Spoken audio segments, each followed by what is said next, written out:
Hello, everyone. If you like what I'm doing here, please consider subscribing, liking, and commenting. It would really help the channel out quite a bit. Thank you very much.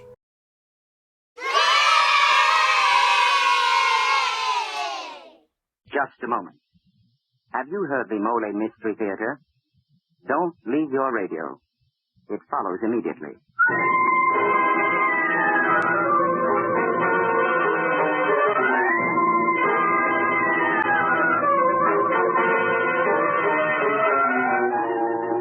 Molle, M-O-L-L-E, the brushless shaving cream that guards your face with a special protective film, presents the Molle Mystery Theater.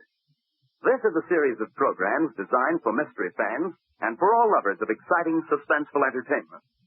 Every Tuesday night at this time, you are going to hear one of the great mystery stories of the past, the present, or the future. They will be selected and brought to you by Mr. Jeffrey Barnes. Mr. Barnes, who has made a lifelong study of mystery fiction, is a connoisseur of fine detective stories. Mr. Barnes. Good evening and welcome to the Molle Mystery Theater. Our story tonight is a fast-paced, up-to-the-minute mystery by Dwight V. Babcock. Its title, Homicide for Hammett.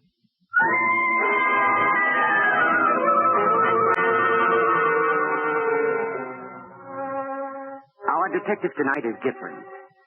She is a beautiful blonde bombshell named Hannah Van Doren. But the story is Joe Kirby's, and Mr. Kirby is here to tell you that story himself. Mr. Kirby. Thank you, Mr. Barnes. The story really started on the day I lost my job. I'd been selling high-priced cars and had wrecked a custom-built job that sold for $15,000. Well, that afternoon, I met my friend Terry O'Connor at his office, and we started out for a short beer at our place. Don't seem very worried about losing a job, Joe. Oh, why should I? You've been a sports columnist on that paper so long, Terry, you've forgotten how easy it is to get a new job. How are all the little O'Connors? Well, I don't want to know when you're coming over to dinner again. I'll tell her any time I'm invited.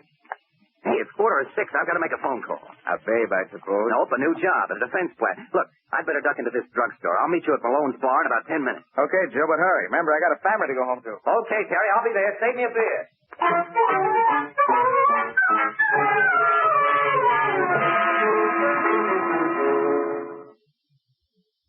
Oh, there's Joe now. Hey, Joe, over here. Oh, hello, everybody. Hiya. Everything okay? Sure, everything's okay. Hey, who's the beautiful face? She's with George Engel here. How can a heel like that hit this pretty gal, huh? Lay off, Lug. She's mine. Miss Hannah Van Doren, may I present the eminent Joe Kirby of the Three Depression Kirbys. Hello, Mr. Kirby. Hello, Hannah. Hey, Harry, give us a round here, huh? Okay, Mr. Kirby. Well, I hear you lost a job, Kirby, so I suppose you're broke. In a manner of speaking, yes. But I'm looking for Steve Wurzel. He owed me $200. You got a fat chance of collecting. Here we are, Mr. Kirby. Hi, Harry.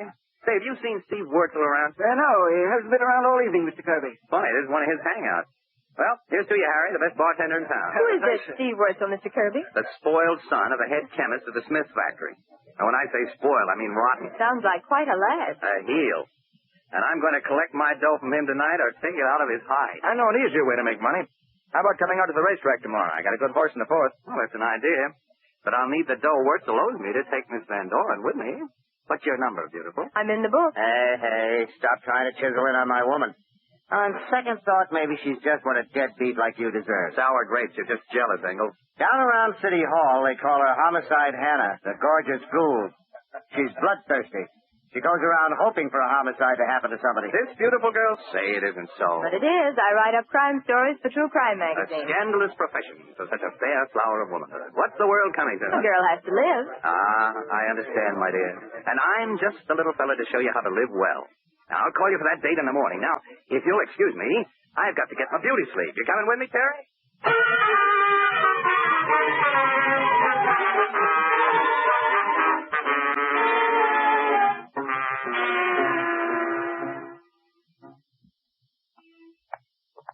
There's my bungalow, Terry.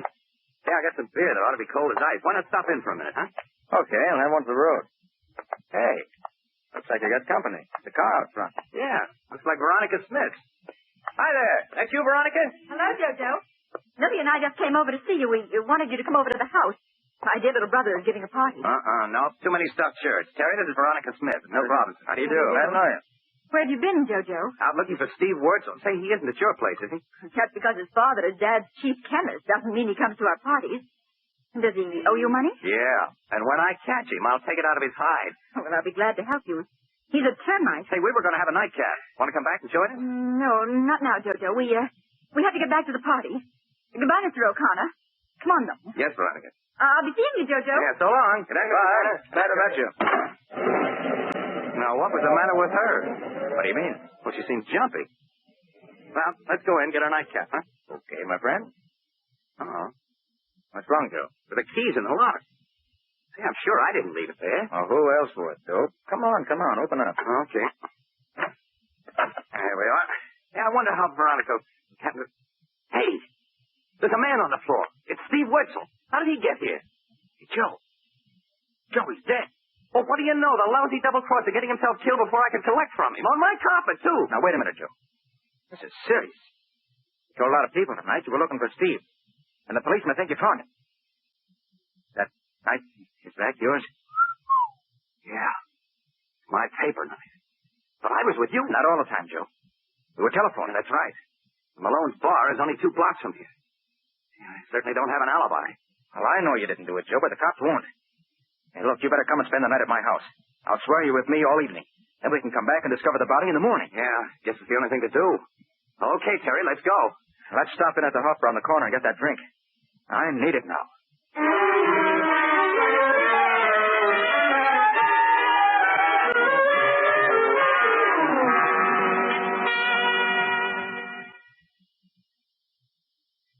Hey, huh? Look over there in that booth. George Engel and Hannah. Well, so it is. Well, let's join them. Hello there. Hi. I thought we got rid of you once. Welcome to our party. We just stopped in here for a sandwich. Why don't you sit somewhere else? Or are you 2 bums following us? Not you, Engel. The beautiful damsel with you. Well, go out and find your own beautiful damsel. You are beautiful, Hannah. Say, can you cook? Oh, never mind. Marry me anyway. Mr. Kirby, I hardly know you. Besides, you lost your job. Incidental. Purely incidental. However, I don't require an immediate answer. Take a minute or 2 to think it over. I will. Did you find Wurzel? Yes and no. What do you mean, yes and no? He means no. How did Terry know which you meant, Joe? He guessed. Say confidentially, honey. I'm in a jam. Ouch! What's the matter? Huh? Terry kicked me. Oh, must have been an accident. Hello, Mr. Engel, Miss Van Dorn. Hi, Terry. Hello. Hi, Madden. What's up? Hi, Sergeant. Look, if I give you boys the tip-off, will you give me some credit in your story? Sure, Sarge. What is it? I'm looking for a guy named Kirby. Joseph Kirby. Do you know him? Well, what do you want him for, Madden? It's murder. A murder? Where? And we got a call to investigate his apartment. We went right over to his joint, and there was this stiff laid out on the rug with a shiv stuck in his heart. Died about 6 o'clock. Some guy named Wurzel. Oh, what do you know about that? In Kirby's apartment? Who phoned in? We don't know. He didn't give no name. It was, anonymous. But the guy said we'd probably find this Kirby in some bar, so we're looking. You know him? Hey, you sure it was a man who called? Yeah, it might have been a woman. Hey, what is this? You're all acting funny. Let's get it over with, Terry. The suspense is killing me. Officer, my name is Joe Kirby.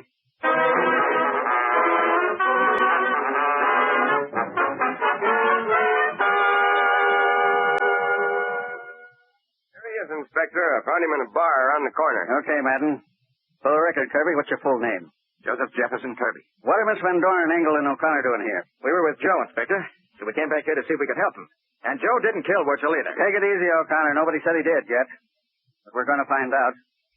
Did you kill him, Kirby? Sure, he killed him. What's the idea, George? I did it all for you, baby. It's a Christmas present. A homicide for Hannah. There's your motive, Inspector. Why, for 2 cents, I punch you in the nose, Angle, joking at a time like this. Don't try to be funny about this, George. Terry's right. I know he didn't do it. Did you, Joe? No, I'm afraid not. Not even for you, Hannah. Anything else, but not that. Hey, wait a minute. I'm still handling the investigation around here. Where were you between 5 and 6 this evening, Kirby? He was with me. All the time, O'Connor? No, I wasn't with Terry all the time. He was looking for Steve Wurzel. Very interesting. Why did you want to see him, Kirby? Well, Wurzel owed him money, and Kirby said he was going to collect. Or take it out of Wurzel's hide. can't you keep your mouth shut, Angle? What are you trying to do? I was only kidding. If Kirby did kill Wurzel, we'd all owe him a vote of thanks. You're in a tough spot, Kirby. You better talk if you want to get out of it. Well, Inspector, I don't know why Wurzel came here or who killed him. I wasn't in the apartment. Can you give me an alibi for this evening? Well, I met Terry about 5:45.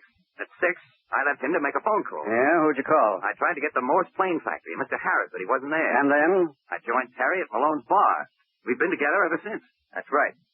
Well, I guess that's about all for now. But you're not in the clear by any means, Kirby. I won't pull you in yet. Thanks for nothing. Well, Terry, my boy, how about you and me getting down to the paper, knocking out some copy of this murder? It'll be a scoop for us. Yeah, guess I better. Coming with me, huh? No, I want to stay and talk to Joe a few minutes. And what are you up to, Miss Endorn? Why, nothing, Inspector. I just want to have a private interview with Mr. Kirby, so when you solve the case, I'll have all the background I need for a surefire magazine. See? I see. I want to get it now before Mr. Kirby has to start combing reporters out of his hair. Well, I wouldn't worry about that. I'll leave Madden outside the door, just so Kirby won't be bothered, of course. Of course. That's nice of you, Inspector. Now get out, all of you. I can't get my interview with you cluttering up the place. Okay, so long, Hannah. Come on, Joe. See you later. Well, it's dark. Chilly in here, isn't it? I'll light a fire.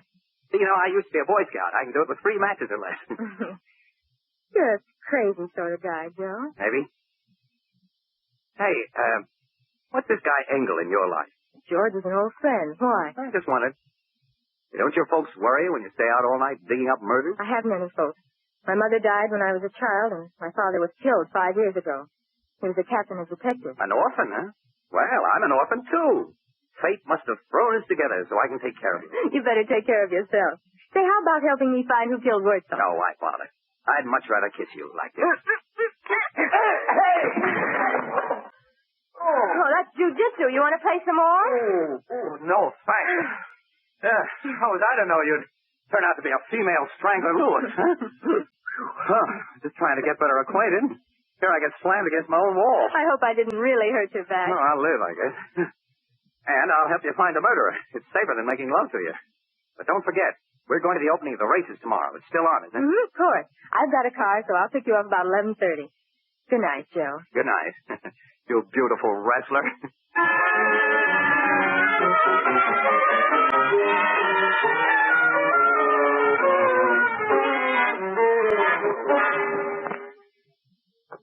Who is it? It's me, Madden. There's a couple of people here to see you. Miss Veronica Smith and Milton Robinson. Send them in. Oh, hello, Veronica. Hi, Milt. I just had to come to see you, Jojo, after reading this morning's papers. Horrible. Sorry for you, Kirby. I just got up. What's the paper say, Veronica? You're suspected of killing Steve Wurzel in a fight about money. My, how these newspapers do exaggerate. Say, were you inside my place last night, Veronica? No.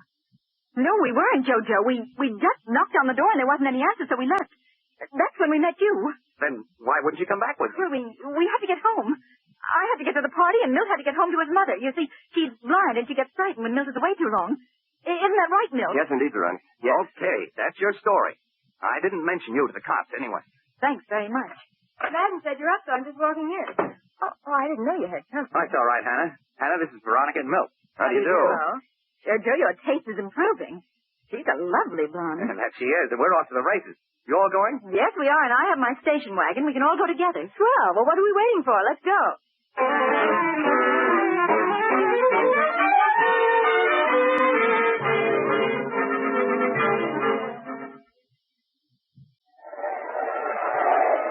Nice crowd here today, Joe. Yeah. Oh, look, there's Terry O'Connor. Hi, Terry. Hello, Terry. Hello, children. Stick around. I'll have some tips for you. Hey, Joe. Meet me under the stairs, back by the paddock in a few minutes. I've got a hot tip in the murder. Yeah? What?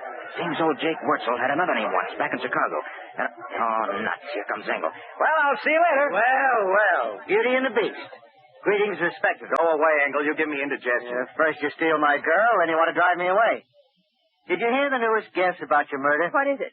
Some bright cop got the idea that Steve was killed by spies. His old man, Jake Wurzel, just invented a chemical for neutralizing chlorine gas. This guy thinks they tried to get the secret out of Steve and killed him when they failed. I think it's nuts. Yeah, so do I. But I'm glad somebody doesn't think I'm the murderer. Well, come on. Let's get away from here, Hannah. The air's bad. You know, I'm covering the murder now. You wouldn't care to give me a statement, would you, Mr. Covey? Yeah, stay away from me. Unquote. Hey, Hannah, would you do me a favor? Wait here a minute. I have to go to the paddock and see a man about a horse. I want to go along. You're going to meet Terry, and it has something to do with the murder. I heard him. That stage was for Terry Miles. Okay, come on. Where's your secret meeting place, Mr. Conspirator? Around the corner here. To those back stairs. Right over here. Right over there. But no Terry. Hey, look. He's on the floor. He's hurt. Hey, Terry. Terry, what's the matter? Terry. He's no answer, Joe. Can't you see the knife in his throat? He's dead. Yeah, I see. But what about you, Joe? If the cops find you here with another murder, they'll... Oh, what do you mean, if? Here comes one right now. Let me do the talking, Joe. No, not me. I'm getting out of here. There's something I've got to find out. I'll see you later. Hey, you! Stop! In the name of the law! Off! That's fine! Good luck. Good luck, Joe.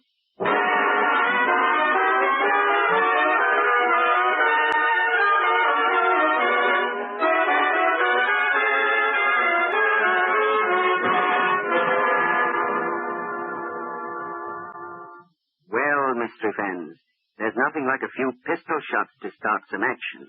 And plenty of action is just what we're headed for when our Molle Mystery Theater play resumes. You know, Mr. Barnes, what you just said is exactly Joe Moran's idea. Yes, Dan, how's that? Well, my old friend Joe is a real Molle fan who wants every man to enjoy the better shaves it gives.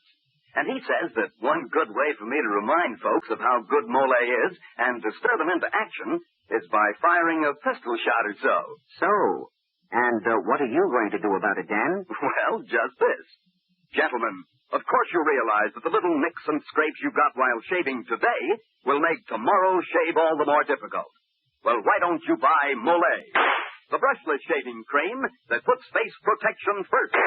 Molle has a special protective film, a film with more real body and substance than light fluffy cream. That film acts in a positive way to guard your tender skin from irritating nicks and scrapes. Also, Molle contains an abundance of beard-softening ingredients and plenty of bland, non-irritating oils. So, gentlemen, to enjoy shaves that get better and better as Molle's protective film guards your face from nicks and scrapes, why don't you just... Yes, that's right. Shoot around to the store and buy a tube or jar of M-O-L-L-E, Molle Brushless Shaving Cream. Well, I'm out of ammunition and my story's told, so now here's Mr. Joe Kirby to bring you Act 2 of Homicide for Hannah. Well, after Hannah and I found Terry's body at the racetrack, the cop tried to stop me. But I got away and grabbed a cab into town. Terry had mentioned a clue and said he wanted to tell me more just before he was killed. Maybe he had told his wife something about what he learned. It wasn't much to go on, but it was my only chance. So I went to see Ida O'Connor at their home on Laurel. They told you, Ida? You know about Terry? Yes. The paper telephone. He's gone, Joe. Terry's gone. You know, they're saying I did it. I did. Yes, I know. But I don't believe it. Well, you were his friend. Thanks, Ida. Now, you've got to buck up for the kid's sake. We can't bring Terry back. But I want to do something about it. And maybe you can help. How? When Terry was home last night, did he say anything about what he was working on, about what happened at my place last night? Well, yes. He was all excited. He said he had a chance to clear you completely, and it would mean a big bonus for him and maybe a raise. Where had he been, Ida? Well, he'd been at the office going through some old newspapers. He showed me one of the clippings. A clipping? You remember what it was about? It was about a murder trial in Chicago back in 1925, I think. A man named Wilson had killed another man, had been acquitted. There were pictures of the man. I didn't read it except for the headline. It's not very definite, but I'll try to run it down. Now, you keep your chin up, Ida. I'll get Terry's murderer if it's the last thing I do.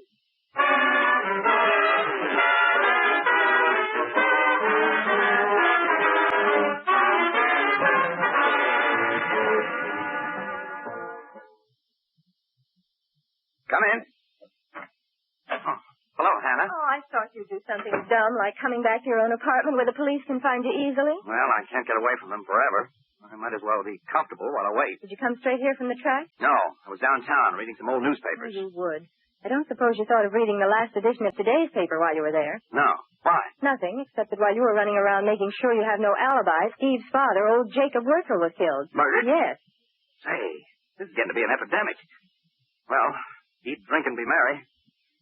How about a highball, Hannah? No, thanks. I want to talk to you, Joe. Please be serious. Yes, Hannah, I'll be... Oh, maybe that's the cops now. Come in. Hello, Jojo. You see, Milton, I told you he'd be here. Milton tried to argue me out of coming. He said you wouldn't be here. Well, I thought with the police after him. Oh, you did you? Well, sit down, Veronica. Thanks. We're going to have quite a little gathering here. I'm expecting the police any minute. Then we'll try out a little idea I've got. What sort of idea? Yes, what is it? Relax, Hannah. I'm just beginning to get smart. Now we wait for the police. Here, the boy detective. And I think I hear the ponderous tread of the law coming this way right now. Well, I thought you'd be here, Kirby, when I saw the visitors go in. I was especially glad to see Miss Veronica Smith arrive. Why? I have a witness who places your car here last night. So I have a warrant charging you and Kirby with murder. Oh, no. Oh, wait a minute. Not so fast. You can't do that. No, I can't, eh? Well, who's going to stop me? But wait a minute. I know who committed all 3 murders. You better be good, Kirby. What's your story? Well, originally, the murderer had only intended to kill Steve Wurzel and his father. Terry O'Connor was killed because he had a lead to the murderer. Terry, where would he get a lead? I found out Terry had been looking up an old murder in Chicago in 1925. That murderer was a man named Wilson, and he was acquitted.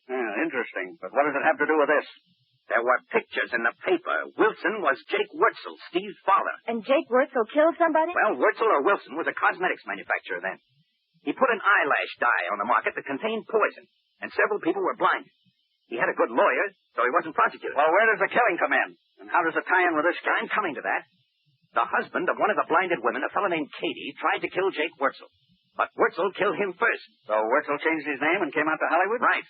Well, that blind woman and the man who was killed had a son. Aha, I'm beginning to get the idea. Right.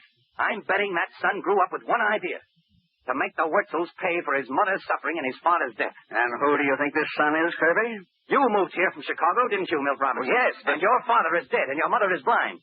The name of this family was Katie, but it could have been changed later, just as Wurzel's was. That's absurd. And Milt was here last night with Veronica. She may have lied to protect him, but that's the only way she's implicated. I did lie. I lost my handkerchief, and Milt went back up after it. He told me that he tried Joe's door and it opened, and he saw someone in there dead on the floor. But I don't think he did it. Of course I didn't. Maybe you've made a case after all, Kirby. Well, Robinson? You're making a terrible mistake. I haven't killed anyone. My name wasn't Katie. You can find my birth certificate on file in Chicago. My father died a natural death. My mother was blinded in an auto accident. You can check all those things. That's true, I'm sorry. But it seemed right. I ought to let you stew in your own juice, Joe, for holding out on me, but I know who the Katie boy is. Hannah, you do? Who is it, Miss Van Doren? I'm almost sure it's George Engel. What, the newspaper reporter? Yes, I know he's from Chicago. His father's dead, and so's his mother, but she was blind. He told me about it and seemed very bitter. And he did overhear Terry telling me that he had a clue. He could have reached the paddock just to hit him. I'm sure it's George Engel. He fits all the way around. Hey, wait a minute, though. He couldn't have killed Steve Wurzel. He was with you all evening. No, he wasn't. There wasn't any reason to mention it before, but he left me at the bar for almost a half hour between 5 and 5:30, the time when Steve was killed. That's just about when Terry and I left his office. You sure about those things, Miss Van Doren? Positive, Inspector. Joe's giving you the motive, and Engel's the only one who fits it. Think you better act fast, too. He succeeded in killing both Wurzel, so he'll probably try to leave town now. You're right. I'll get a dragnet out immediately. Well, I'm sorry about almost pulling you in, Kirby. Come along, Veronica. We'd better go, too. Yes, Milton. I'm really very sorry, Milton. Forget it, Kirby. Well, goodbye, all of you. Goodbye, Joe. Goodbye, drop in again when I have another murder.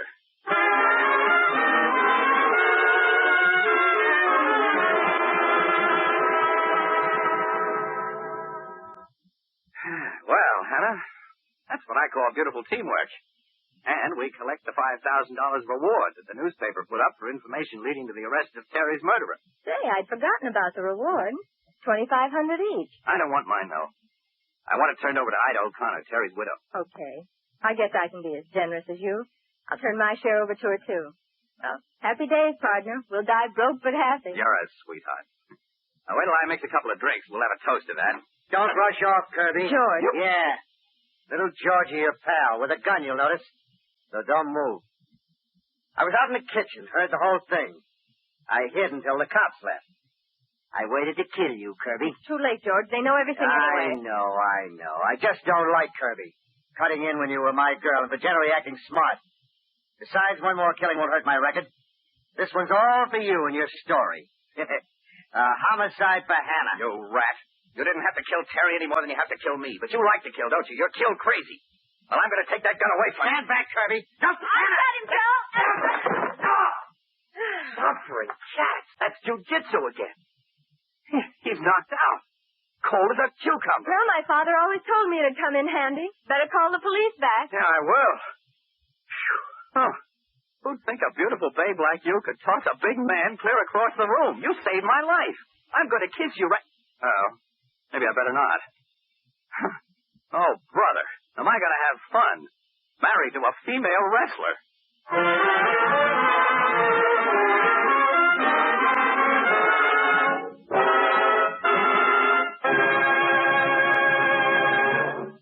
Ladies and gentlemen, you have just heard the Molle Mystery Theater presentation, Homicide for Hannah, and a very exciting, eventful case it was.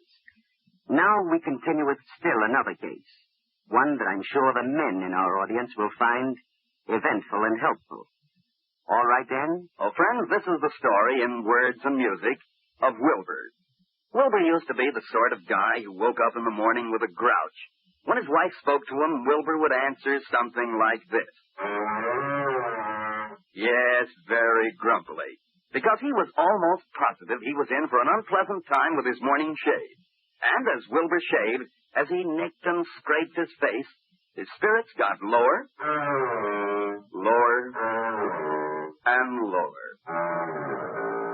Well, finally, Wilbur listened to the Molle Mystery Theater one night. He learned how Molle puts face protection first. He heard about Molle's special protective film, a film that helps guard against nicks and scrapes because it has plenty of real body and substance, much more than light fluffy cream. So, Wilbur bought a jar of Molle, and now he greets his wife every morning something like this. Oh, he feels swell since he discovered for himself that his Molle's special protective film helps guard your face. Day after day, your shaves get better, better, and better. So, gentlemen, why don't you buy Molle? Molle, the brushless shaving cream that puts face protection first. And now here's Jeffrey Barnes to tell you about next week's story.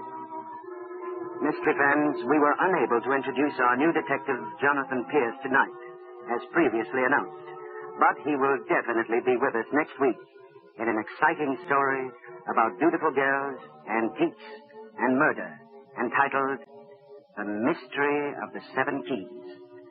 So be sure to listen in to Jonathan Pierce in The Mystery of the Seven Keys.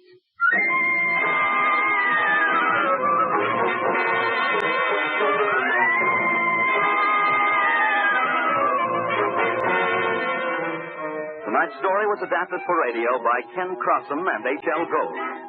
The original music on this program is composed by Jack Miller.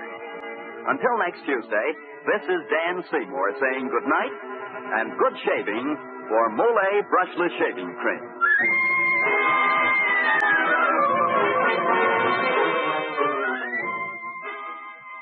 Do me a favor, folks, will you? Look at the sleeve cuff of your dress or suit. Chances are, if it isn't brand new or right back from the cleaners, it's a bit dirty. And if you had two heads, you could turn one around, and you'd see that the neckband of said suit or dress is soiled, too. But that's no reason to send the whole garment to the cleaners. Simply buy a bottle of Energine cleaning fluid and take out the dirt and the grease yourself. Energine works quickly and easily on grease stains. Energine is economical, too, and a mighty handy item to keep in the house for all tough and stubborn cleaning jobs. So tomorrow, get a bottle of Energine. This is the National Broadcasting Company.